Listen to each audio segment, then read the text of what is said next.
कैसे हुई थी राधा की मृत्यु? श्री कृष्ण ने क्यों तोड़ दी थी बांसुरी? जब भी प्रेम की बात होती है तो श्री कृष्ण राधा के प्रेम की मिसाल सबसे पहले आती है। राधा श्री कृष्ण के प्रेम को जीवात्मा और परमात्मा का मिलन कहा जाता है। राधा श्री कृष्ण का बचपन का प्यार थी। श्री कृष्ण जब 8 साल के थे तब दोनों ने प्रेम की अनुभूति की। राधा श्री कृष्ण के दैवीय गुणों से परिचित थी। उन्होंने जिंदगी भर अपने मन में प्रेम की स्मृतियों को बनाए रखा। यही उनके रिश्ते की सबसे बड़ी खूबसूरती है। कहा जाता है कि श्री कृष्ण को केवल 2 ही चीज़ें सबसे ज़्यादा प्रिय थी। ये दोनों चीज़ें भी आपस में एक दूसरे से गहराई से जुड़ी हुई थी, बांसुरी और राधा। कृष्ण की बांसुरी की धुन ही थी जिसे राधा श्री कृष्ण की तरफ खींची चली गई। राधा की वजह से श्री कृष्ण बांसुरी को हमेशा अपने पास ही रखते थे। भले ही श्री कृष्ण और राधा का मिलन नहीं हो सका, लेकिन उनकी बांसुरी उन्हें हमेशा एक सूत्र में बांधे रही। श्री कृष्ण के जितने भी चित्रण मिलते हैं उनमें बांसुरी जरूर रहती है। बांसुरी श्री कृष्ण के राधा के प्रति प्रेम का प्रतीक है। वैसे तो राधा से जुड़े कई अलग अलग विवरण मौजूद हैं, लेकिन एक प्रचलित कहानी नीचे दी गई है। भगवान श्री कृष्ण से राधा पहली बार तब अलग हुई जब मामा कंस ने बलराम और कृष्ण को आमंत्रित किया। वृंदावन के लोग यह खबर सुनकर दुखी हो गए। मथुरा जाने से पहले श्री कृष्ण राधा से मिले थे। राधा कृष्ण के मन में चल रही हर गतिविधि को जानती थी। राधा को अलविदा कह कृष्ण उनसे दूर चले गए। कृष्ण राधा से ये वादा करके गए थे कि वो वापस आएंगे, लेकिन कृष्ण राधा के पास वापस नहीं आए। उनकी शादी भी रुक्मिणी से हुई। रुक्मिणी ने भी श्री कृष्ण को पाने के लिए बहुत जतन किए थे। श्री कृष्ण से विवाह के लिए वह अपने भाई रुक्मी के खिलाफ चली गई। राधा की तरह वह भी श्री कृष्ण से प्यार करती थी। रुक्मिणी ने श्री कृष्ण को एक प्रेम पत्र भी भेजा था कि वह आकर उन्हें अपने साथ ले जाएं।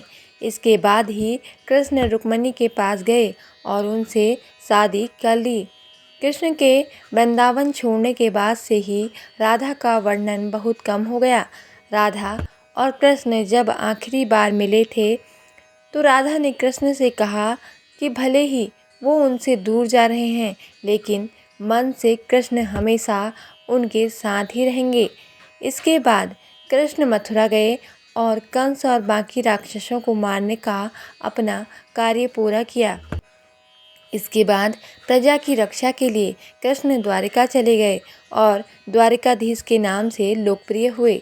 जब कृष्ण वृंदावन से निकल गए तब राधा की जिंदगी ने एक अलग ही मोड़ ले लिया था। राधा की शादी एक यादव से हो गई। राधा ने अपने दाम्पत्य जीवन की सारी रस्में निभाई और बूढ़ी हुई, लेकिन उनका मन तब भी कृष्ण के लिए समर्पित था।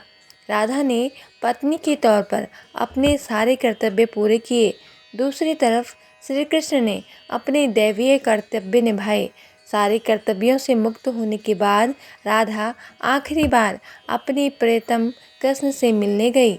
जब वह द्वारिका पहुंची तो उन्होंने कृष्ण के रुक्मिणी और सत्यभामा से विवाह के बारे में सुना, लेकिन वह दुखी नहीं हुई। जब कृष्ण ने राधा को देखा तो बहुत प्रसन्न हुए। दोनों संकेतों की भाषा में एक दूसरे से काफ़ी देर तक बातें करते रहे। राधा जी को कान्हा की नगरी द्वारिका में कोई नहीं पहचानता था।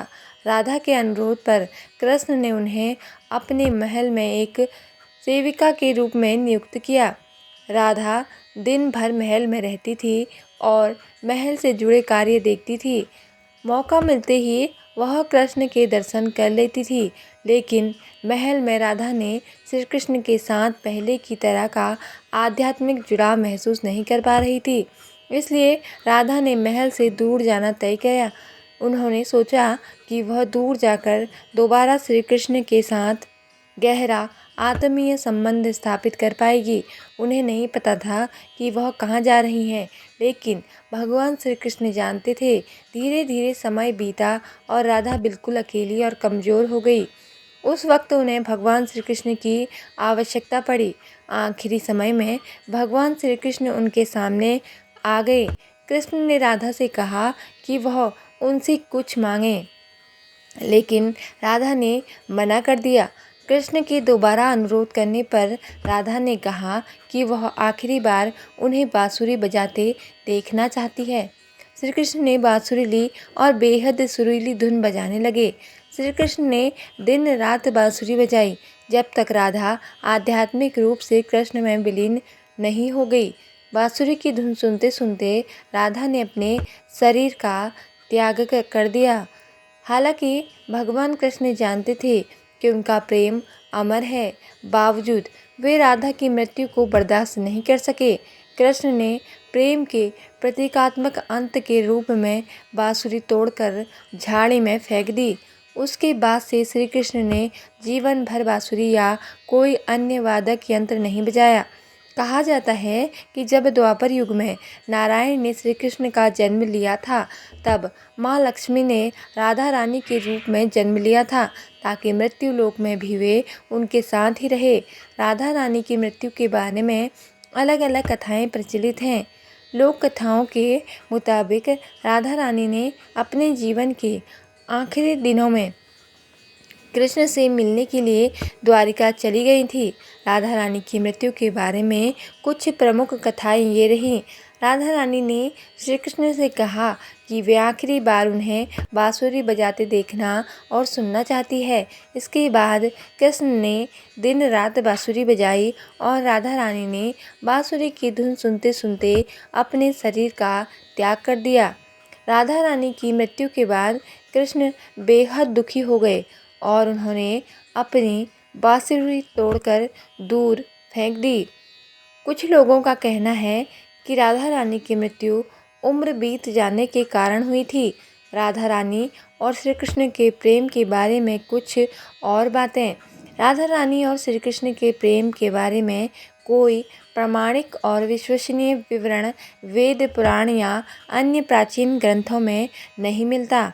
माना जाता है कि वृंदावन में श्री कृष्ण और राधा रानी का विवाह ब्रह्मा जी ने करवाया था।